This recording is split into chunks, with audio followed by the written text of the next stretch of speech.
welcome back to Coming Home. Well, straight to the point with Dr. Paul Lawrence, former Undersecretary for the Veterans Affairs. I was going to say Veterans Benefits again, but it was Undersecretary for Benefits at the Veterans Affairs. And we're going to talk about home loans and the VA home loan guarantee and how it's used and where it's used and all these things. Paul, what are some of the things that people should know about how veterans can use home loans? Yeah, there's a couple things, Tyler. Great to be back with you. First, this is a powerful benefit. So, a little bit of a digression. This goes all the way back to the original GI Bill, Serviceman Adjustment Act of 1944. So, the genius of it was not only a free college education, but also the ability to purchase a home with no money down. So, if you go back, 77 years ago, right, 78 years ago, right, veterans hadn't gone to college, right, 1 in 10, and less than half own homes. So this was essentially, enabling the American dream. So this is a great benefit to be able to purchase a home with no money down. So just think about this, right? The way a home purchase normally works is you have to put a down payment. So let's say you buy easy numbers. You buy a home for $100,000. The down payment could be 20% or $20,000. If you're not a veteran, you've got to save $20,000. That's a hard thing under almost any circumstances. But if you're a veteran, you have no down payment. You can purchase the home just by demonstrating I'm a veteran. I've left with, good service and I'm able to qualify for this no money down. So this is really a big deal. A home in a big community, incredible benefit, part of the American dream. And also it's a source of wealth creation. Done well, a home will be the best asset any veteran owns. It'll appreciate over time and you'll have a nice gain when you sell it finally. So tremendous benefit. There are some intricacies we'll talk about, but veterans should look hard at this and think seriously about it, especially now with rents going up and all the different economic calamities going on. And finally, it's generally a good hedge against inflation, sadly, but it is a good hedge against inflation. So that really goes back to the whole idea about the GI Bill created the middle class, transformed America in a lot of ways. Now we could have a whole different show about some of the bad things about redlining but that's another whole show. But in general, it totally changed the concept of the middle class. With all these people, so many millions of people that had served in the military during World War II, they have this new bill that comes out. People could go to college and get a home loan, but it's not a freebie. It's not a, hey, here's a house. It's a guarantee. Right. So the trick is to remember it's a guarantee. So the VA doesn't make the loan, it guarantees it. So broadly, you find the home you want to purchase, you negotiate the price and come to a deal. You tell them when you go to refinance it from a financial institution, you go to finance it from a financial institution, you go to a bank, for example, they're the ones making the loan. You tell them you want a VA loan, they understand what that means and knows that with your certificate of eligibility, which says, yes, you're allowed to have this, there will be no down payment. So again, VA simply guarantees it. So in the event you don't make your mortgage payments, something that VA will pay off the mortgage for. That's the great benefit, right? It comes with a couple other features. There's no cap on the loan. So you can have as much as you can afford. Can't have an unlimited amount. But before 2019, there was a cap and you often got priced out of certain areas. There's often a lower interest rate than the market interest rate.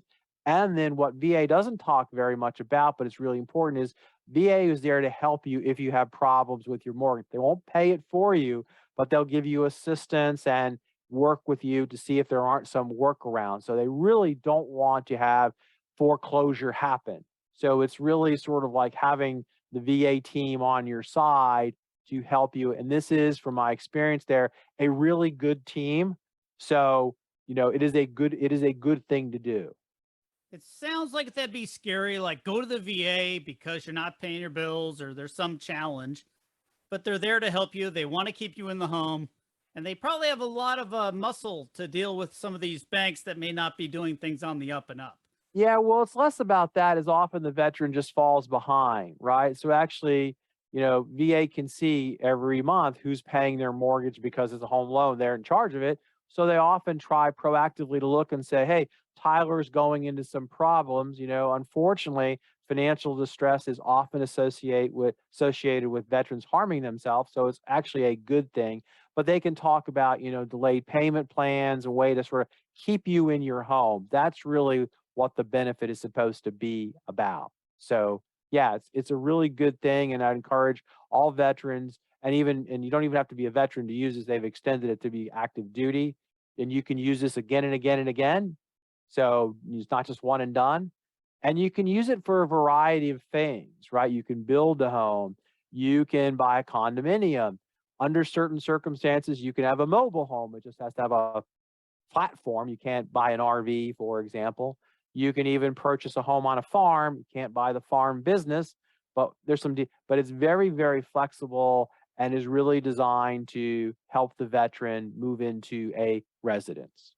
So can you buy the land and then have somebody build a house on it? Absolutely, absolutely. The one of the caveats is you have to take occupancy, right? So you cannot buy it and then immediately rent it, right? You must move into the home in a reasonable or the condominium within a reasonable amount of time, right? And there's exceptions when you are PCSing and things are delayed and whatever, for example, but you must take occupancy. That's really the requirement. So you have a VA loan, and so you get PCS orders or you move. How do you use it again? Sure. So let's say you sell your house, right? You just simply return to the VA. They will know that you no longer have a VA loan. And when you apply again, they will say, "Do you have one now?" And you go, "No." They say, "Here you go. Here's your certificate of eligibility." So there's some nuanced rules. You can't have two going at the same time. But there's even some, understanding. If you've had a foreclosure and you've gone bankrupt, it isn't no forever. There's some ways to work with VA to get you back into using this. So again, and it's really an important benefit because I think we've spoken about this on your show before. There are many examples where veterans use the home loan, built equity, use that equity to start their business, right? So you can see it can really be a game changer if you can do this really well. So I remember I've used the VA loan a bunch of times, and I was sort as a disabled guy, I don't get a service fee there's a Right. cost associated. But if you don't have a disability, there's some funding fee or something else. Yeah, yeah. So it's really this there is no down payment, but by law you have to pay a funding fee. The funding fee is complicated. If we try to explain it on a podcast, it's going to be impossible. But it's a function of how often you've used the loan, the first time, second time, third time, how much of a down payment you've made, and they charge you a fee. Now, it sounds like, okay, well, it's really not no down payment. I've got to come up with a fee. Well, yes and no. You could pay the amount, or you could simply roll it into the loan, which is what everybody does, right? And it's just a requirement for some administrative costs VA does. So that's it. If you are service connected, the funding fee is waived. And it doesn't matter the percentage, the funding fee is waived. A little caveat on that, which is if you have applied for disability compensation and you begin the process not service connected, but you get service connected during the process of purchasing your home, you really got to be aware of that. The funding fee will be returned to you if it's charged, but veterans who are in that process, sometime wake up, go, wow, wait a minute, I paid the funding fee, I shouldn't have, and you just got to so now they ask you a lot of questions when you do purchase a home and use the loan. Are you in this process to make sure that doesn't happen? But you're right, funding fee by law should be paid unless you're service connected. And there's a bunch of other exceptions, Tyler, Purple Heart, I forget them all, but you should look at it to make sure you're really supposed to be paying it. So it's not a huge amount. It's not nearly as much as the 20% on three or $400,000, which is a lot of money.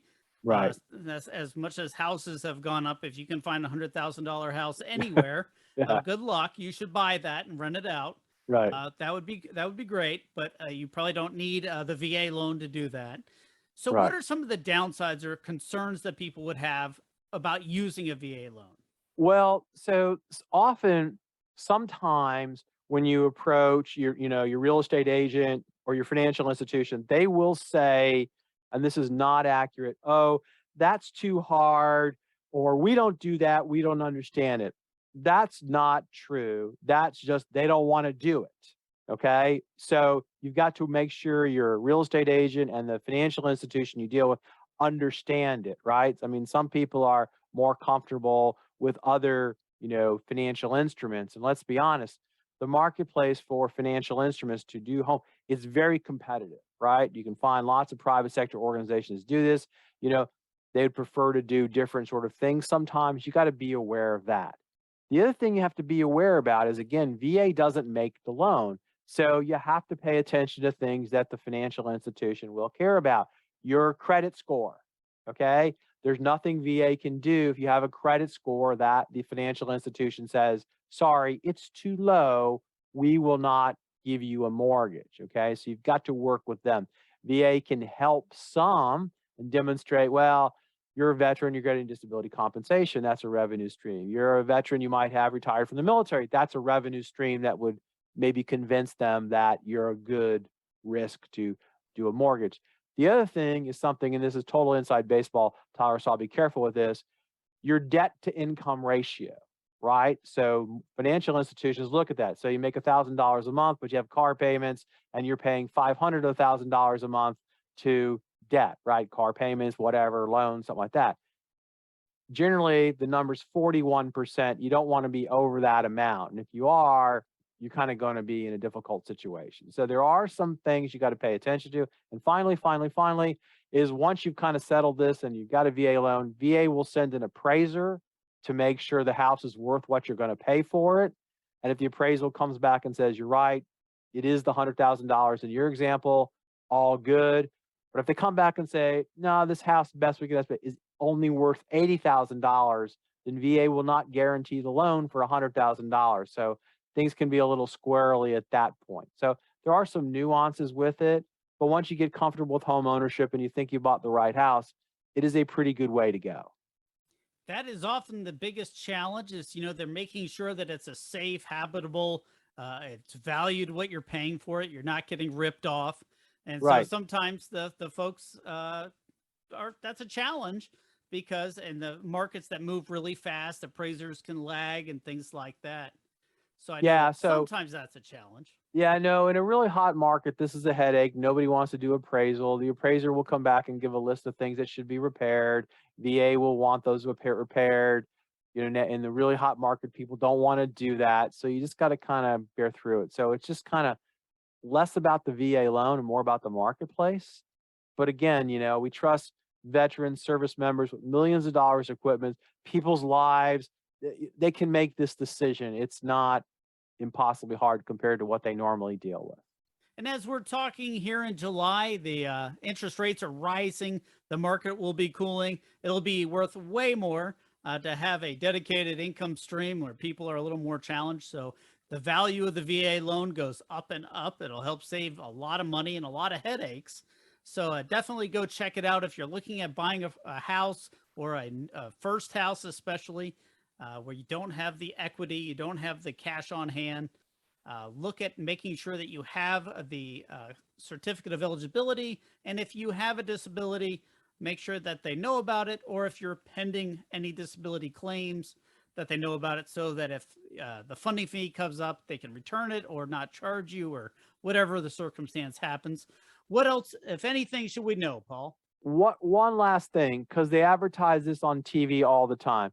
It's called a cash out refinance, cash out refi. You see this companies like New Day come on and say, hey, veterans, you can borrow, way over the value of your house and use the extra money to pay off your credit cards,